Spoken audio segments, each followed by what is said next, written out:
Full. Sarah Jean Gosney, listen, let me recommend Sarah Jean Gosney has a Twitter feed. She is, it's SarahJeangosney. You should go on her Twitter feed because she is under fire. She is promoting values of femininity and religious life and an attack on feminism, and the feminist SJWs are coming after her, and you should go on and give her some love and give her some support. But she knows what she's talking about. She is the author of a book called All the Cool Girls Are Anarchists. All the Cool Girls Are Anarchists. And it covers her journey into a group of radical progressives, and she became a social justice warrior, and how she came back and made it back. And the book is out now on Amazon. All the Cool Girls Are Anarchists. Sarah Jean Gosney. Sarah, thanks so much for coming on. Thank you so much for having me. So this is an interesting memoir because it's both a political memoir, but also kind of a romantic one. Start your story by telling us a little bit where you come from. What was your background? Yeah, so what I tell on the book jacket is what is true. I basically had a relatively typical suburban Southeastern upbringing. The only unusual thing about me was that my mom is Jewish, and my dad was raised Methodist and converted. So that made things a little weird. But other than that, were you raised Jewish? I was, yeah. My dad converted when I was a few years old, but you can convert a Methodist, but you can never take the Methodist out of the Methodist, quite frankly. He brought his Methodist to his Judaism. All right. So what happened? So things were going good. You go off to college. Is that what happened? And then you suffered a breakup? I did, yeah. So essentially, I was dating this guy in high school, all very, normal type high school sweetheart situation, and I, being young and naive, thought that we were going to be in love forever and get married and just have a really boring lifestyle just like our parents did. And it turns out hookup culture got the best of that vision of mine, and my boyfriend of the time broke up with me, almost cheated on me, in fact, but got caught and ended up, dallying around with other women. So not only a betrayer, but an incompetent betrayer on top of it. Yes. Sounds like a lucky escape for you, though. Yeah, I mean, I don't have any regrets about that now, but at the time it was pretty devastating. Now, when you say you were planning on a boring life, were you looking forward to that? Is that the life you wanted? It was sort of neutral. I mean, I kind of wanted something more than that, but I also was relatively okay with it too. Okay. I just sort of thought that it's what you did. So now you go off to college and your heart is broken. What happens next? Well, just to make things interesting, I promptly repeat my mistakes immediately. So I get into another, intense relationship, have my heart broken again by a guy who didn't want to be serious.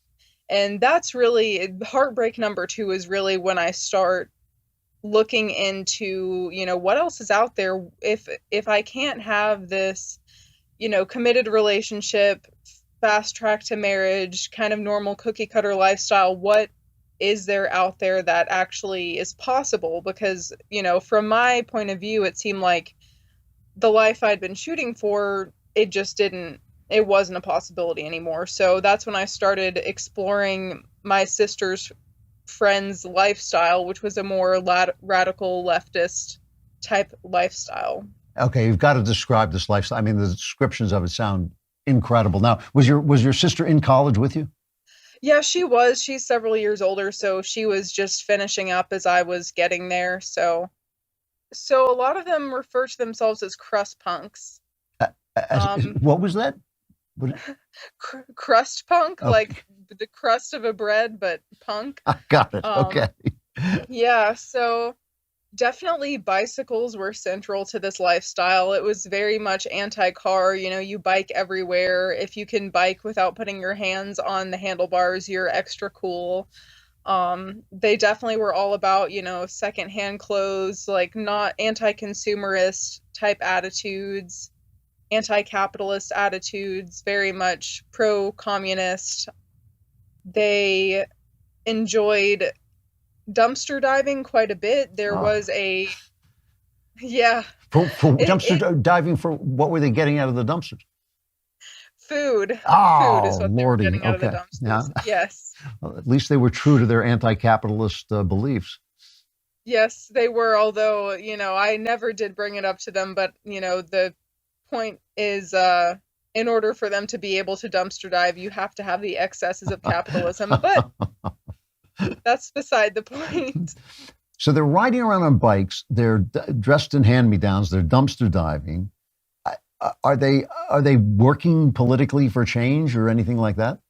Sort of. I mean, there were a few who were involved in local politics, but for the most part, most of them talked about forming their own collectives. It was essentially a community center, but they called it a collective house. Um, and they talked about getting, organic farms where they could start their own little collective villages, basically. So they weren't honestly that active in real politics. They sort of just had all of these grand plans to create their own vision of the world that they wanted. Now, are you doing this too? Are you actually eating out of dumpsters and riding around with your hands off the handlebars? Which, by the way, was very cool when I was like 11.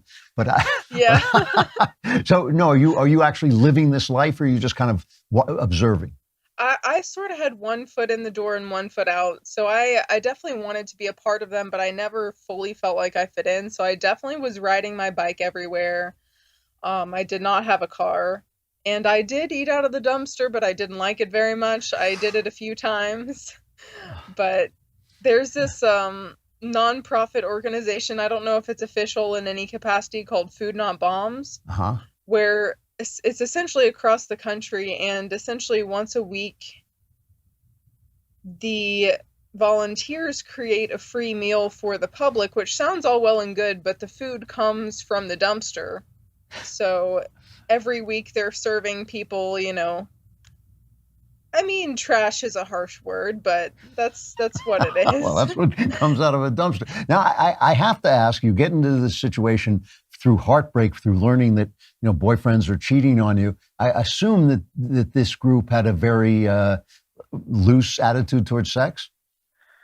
So they were very anti-establishment in this area as well. They were very into polyamory and open relationships. They were pretty well against traditional marriage, and while they would accept monogamous relationships, they really weren't that popular. I didn't really see this working out very well for any of them, because in my experience, just witnessing it, a lot of the time, one person is wanting the open relationship and the other person wants an exclusive relationship, but that didn't stop them. They, went full force into this, and to me, coming from all of this heartbreak and disappointment with what I saw as a traditional paradigm, I thought, well, maybe they're onto something here. Well, that's what I'm wondering. Are you trying this out? Are you seeing if this works? Well, the polyamory was the main thing that I did not actually get involved in myself, and I'm glad that I didn't, because I saw it really crashing and burning for a lot of people. But most other aspects of their lifestyle, I did try to get involved in. So you mentioned before, you said they're eating out of dumpsters, which ignores the fact that there has to be capitalism, and it's the fact that it produces so much for there to be food in dumpsters. Were any of their other philosophies bothering you on a logical level, let alone the realistic level? Well, sort of going back to what you asked before about their political activism, they had all these ideals about smashing capitalism and forming collectives and all this stuff, but they never really seemed to get their act together to form any organizations that could get off the ground. It seemed like they were constantly trying to reinvent the wheel in terms of how to get things done, and they were also very anti-hierarchy as well. So it was all, like I mentioned before, a collective effort. So, if everyone's a leader, no one's a leader, but everyone knows in reality that someone is going to lead, even if they're not supposed to be. So just their approach to getting things done in activism sort of rubbed me the wrong way a little bit. It just seemed really inefficient and ineffective. So how long were you with these people? Well, how long were you with them? Yeah, it was probably a couple of years. I mean, I never moved in with any of them or anything. Like I mentioned before, I was always sort of 1 foot in the door, 1 foot out, because in part I just didn't feel like I belonged, but in part, you know, I was still going to school, and a lot of them were working jobs part-time, or some of them were going to school, but they were in their own sort of world. So it was a couple of years that I spent time with them, and after that I still saw some of them, but I wasn't nearly as involved in their activities. And did it have an effect on your life? I mean, what was your life like in general? I mean, my life was pretty comfortable in that, you know, I got a full ride to a state school, and my parents were helping me pay for living expenses, and I lived in air conditioning. They were very against air conditioning because they were trying to keep their utility bills as low as possible, and it was also sort of an environmental effort. So I was sort of living a slightly more comfortable lifestyle. Eventually I got a car, which was sort of sacrilegious. And, you know, I was going to school. I was still tapped in with normal people, I guess you could call it. So, you know, my life in part looks like that of a typical college girl, but at the same time, I sort of, you know, I still was highly involved in this subculture too. So, you know, even though I might be going to school during the day, I would go to some do-it-yourself punk show where, you know, the bands were called things like Mother of excuse my language, but and, you know, people were taking their clothes off, playing instruments, and you know, probably any snacks involved were from the dumpster. So I was kind of moonlighting as a radical, I guess you could say. Okay, and what got you out? Well, in the book, I present it this way, and this is how it happened. I ended up meeting the guy I'm currently with, who he wasn't trying to convert me away from this lifestyle or anything, but he sort of was just the foil to everything that they were. He, you know, had experience building things. These radical folks were all about, you know, I want to farm, I want to build a house, I want to do everything from scratch, you know, build things, don't consume.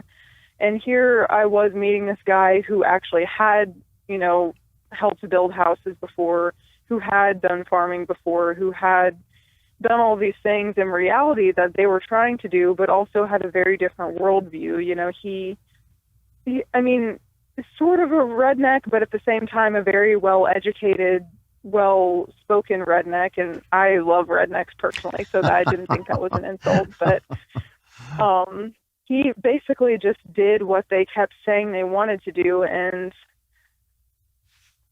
that plus meeting one of his friends who is from the Soviet Union, he grew up there the first few years of his life, you know, they had experienced actual hardship, whereas these radicals were just kind of playing at it. So I sort of just was opened up to a little bit more reality, and that, and my sister graduated from college and she sort of started pulling away from those people. So yeah, I just saw that there was a way to achieve some of what they wanted to do, but that it really wasn't how they were going about it. So what do you want for your life now? What do you want your life to look like, say, 5 years from now?